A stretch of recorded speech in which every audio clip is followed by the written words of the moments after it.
All right, got it. All right. Hello and welcome to Just a Breezy Chat. Today, this is the podcast channel to my YouTube channel. And you can also find me on my social media and check out my merch shop. Today, I have a special guest here on here with me today.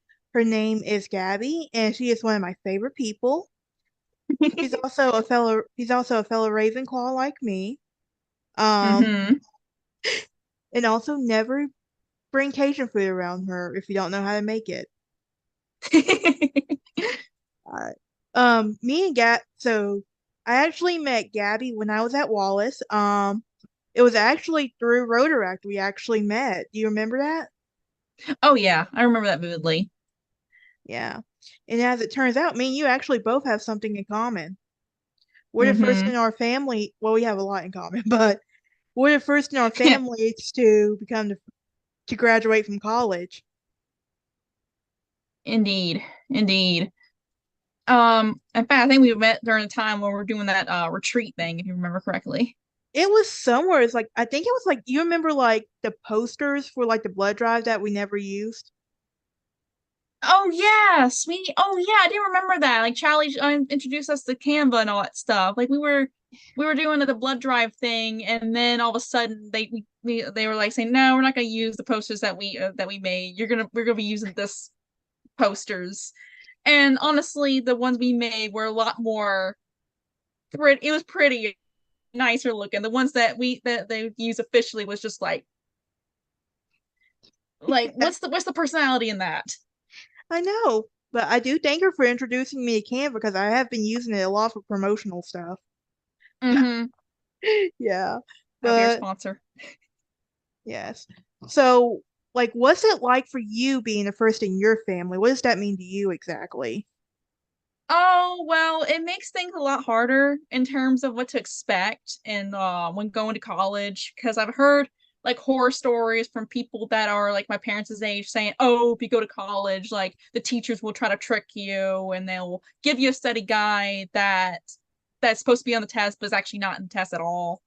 Uh, Sometimes I heard stories about like the teachers just don't care. They don't really care about what's going on with you. They just care. They just want the money and all.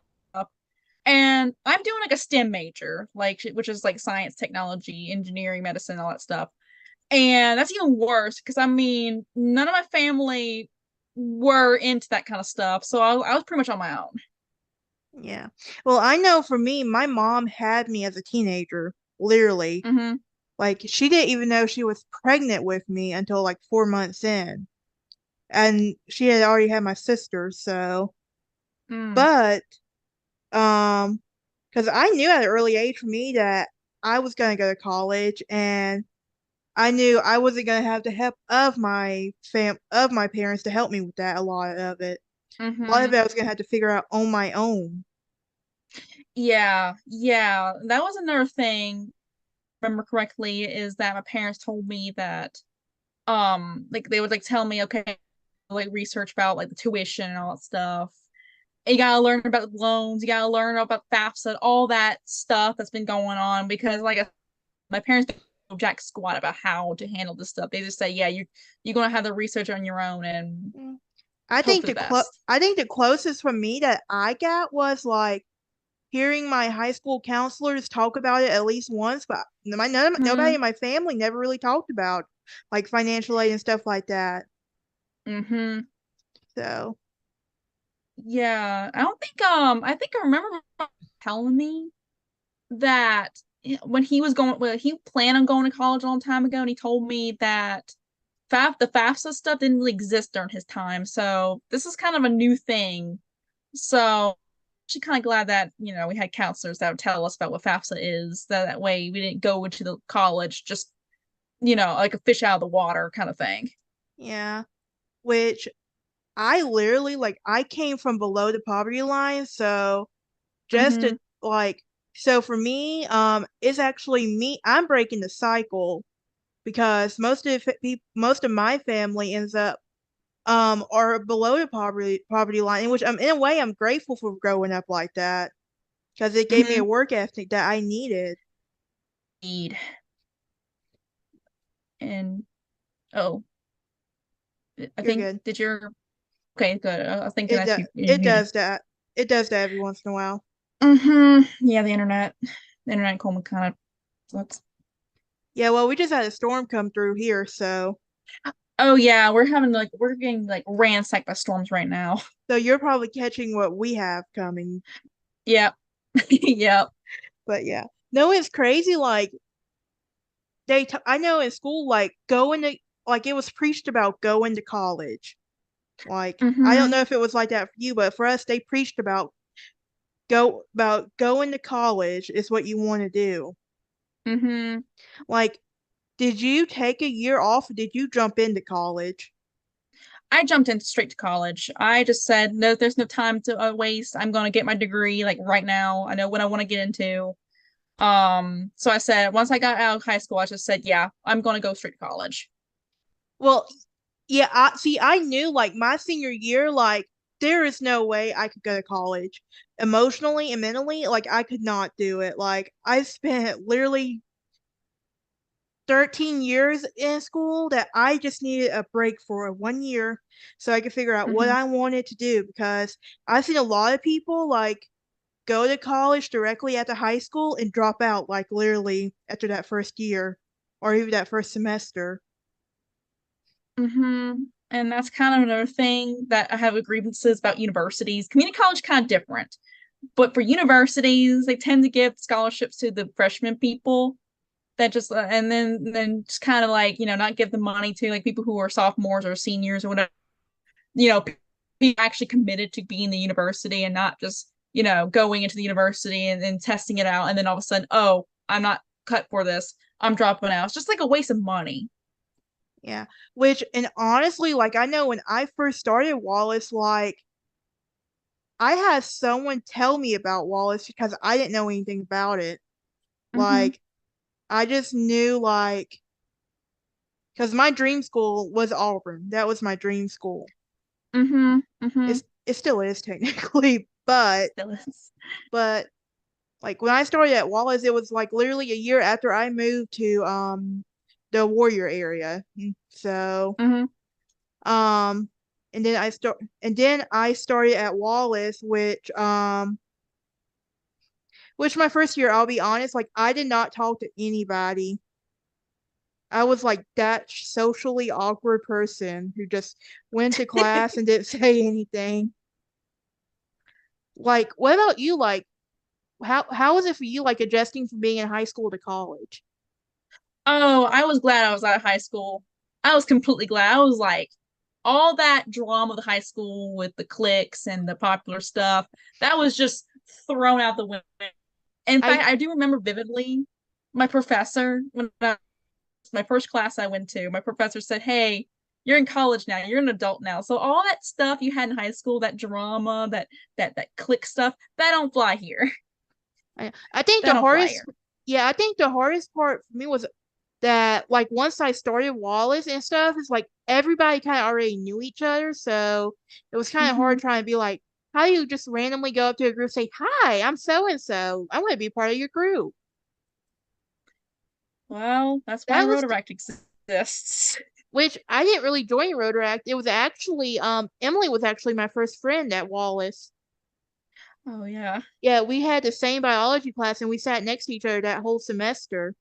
And Mm-hmm. so she actually became my first friend at Wallace, and she was the one who talked to me about Rotaract, which I joined a year later, but still. So, but like I said, Yeah. but high school, I hated high school. Not only like school was my safety net in general, like I could go and get away from everything that was going on at home, but like Mm-hmm. I just hated high school. Like my motto my senior year was once I graduate, this all becomes irrelevant. So, Mm-hmm. That was the same motto I had. yeah. That was the exact same motto I had. High school was just I too many hormones, just too many drama. I don't want to deal with it. Yeah, and which one of the things I'm thankful for was I only met one person who went to Demopolis, and she was already, I think she was graduating that year when I went up there to start the process of trying to figure out how to get going with that and everything. But I was so thankful I didn't know anybody from where I went to high school with.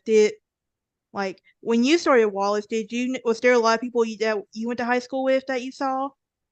Oh no. Oh no. Definitely not. I didn't know jack squat of anybody Wallace. I mean, maybe the person that I saw in high school, but we never came across each other. In fact, he just kind of did his own thing and I did mine. And Yeah.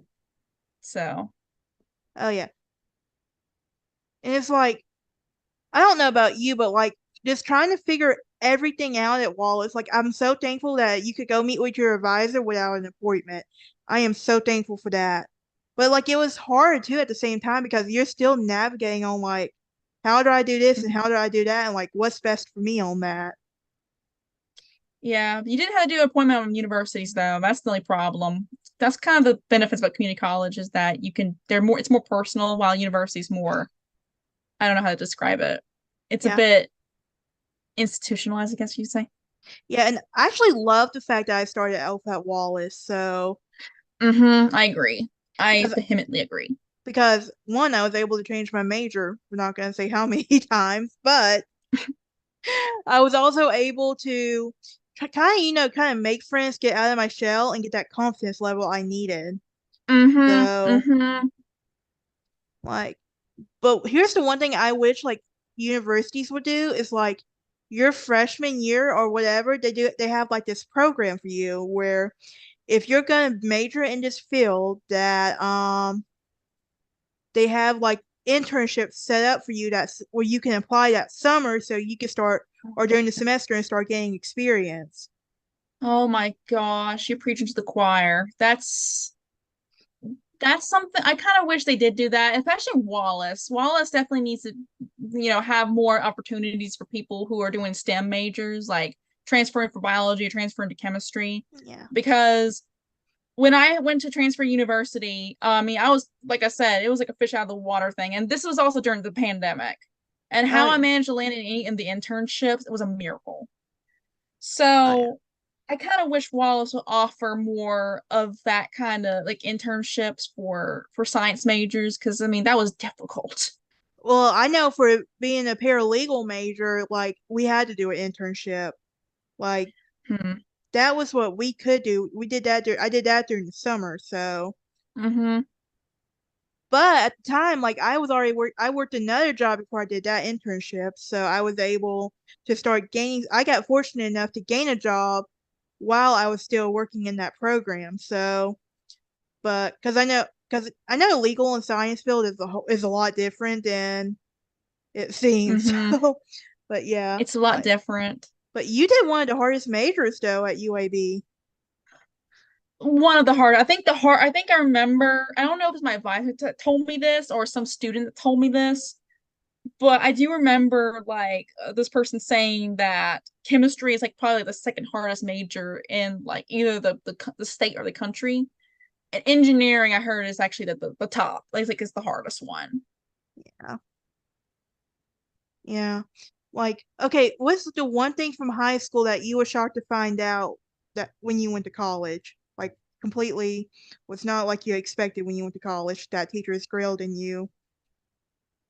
I liked how okay, so in high school, it's a bit more, I guess, institutionalized. But when you go to college, it's a lot more like relaxed, I should say. Well, maybe not relaxed. That's kind of a strong term, more stressful, but it's more mature. Like your teachers kind of view you as basically an equal. They don't view you as like, oh, you're a child, therefore you don't know any better. Like your Yeah. professors kind of treat you with a bit more respect or a bit more like, hey, we're adults here. I don't take care. I don't like deal with the Yeah. bull crap that you're gonna do. Yeah, and then I know for me it was just like the saying, well, they're not going to go easy on you when you get to when you get to college and all of this if you miss an assignment or something like that. Mm-hmm. And most of the Mm-hmm. time, like if you let the and I know for me from experience, like at Wallace, what I would do is like if I was having technical difficulty or something like that, I would just email him. He's like, "Hey, such and such, my computer or something is acting up and all of that, so I haven't been able to do it." And a lot of times they will give you a little bit extra time. to do something. So I was very like that was one of the things I was so thankful for, but at the same time I was also shocked because one, like I was not expecting them to be that relaxed with it. Mm-hmm. Mm. Plus, I was also thankful for the fact that they didn't really count the tardies as you walked in if you walked in late. Mm-hmm. That's true. They don't have that grading thing where if like in elementary school where they had your name on like the A, B, C, D, or F, whatever, the good behavior thing. They don't have Oh that in my. high school, and college, which I'm just Okay. that's Oh, did you have the clothespins that like I know like I had it was one of my it was elementary school. I know that I can't remember what grade it was, but like we had a teacher that had like a green light, a yellow light, and a red light great. Mm-hmm. with your name on a Yeah. clothespin. Like, oh my goodness. I was such a goody two shoes. I hated when I got moved to yellow. Like, Oh, you're preaching to the choir. It's like that episode of SpongeBob where like the good noodle thing. oh yeah.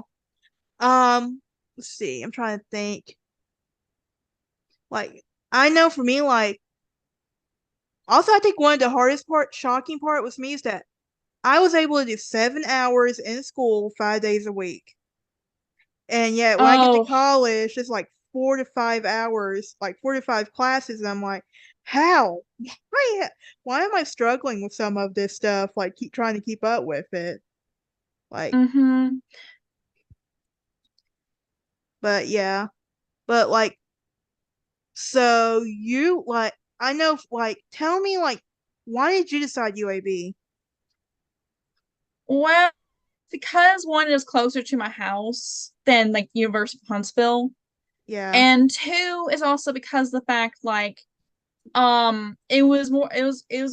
offered better STEM like major courses than because I mean University of Huntsville is more engineering Yeah. while UAB is more medicine or chemistry. And during that time, considering medicine, but now I'm just kind of thinking, I don't know if medicine's that right for me. I'm kind of thinking chemistry would be better. Yeah. Like what is like I remember Emily telling me UAB was more friendlier with their money. It's like she joked about that, which was part of why she decided on UAB for accounting. Bless her heart on that. Let's agree to disagree on that one. I don't know. I try to avoid Birmingham as much as possible, so Well, I kind of don't blame you. I actually don't blame you. yeah. Like okay, what is one piece of advice you will give to anybody watching right now who's a first generation college student? I would say, well, okay, I have a lot of advice, but What is it? Tell me. the first one is that the library is your best friend. When you're Yes. struggling Yes. with something or a subject, go to the library, grab a book, and read some of the stuff because they offer you a lot of these questions they'll ask in your assignments. You can find them in the textbook and they'll break it down for you. And Ah, yes. free. And it's even Yes. it's even more well written than the textbooks they assign you anyway. So it's like free resources. Yeah. I think I would have to say the one piece of advice is don't be afraid to go get mentors from from teachers.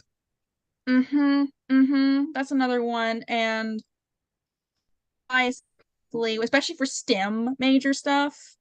Don't be afraid to ask questions to your professor because your professor's trying to teach you. That's their job here. Yes. They're not gonna think you being stupid or whatever, or not gonna look at down upon you. In fact, asking questions actually shows that you're trying and a long way. Oh yeah. And another thing is, especially for STEM majors, if you want to go into like the research field, make sure you read professors' papers. That's that's a Yes. really good thing you can do.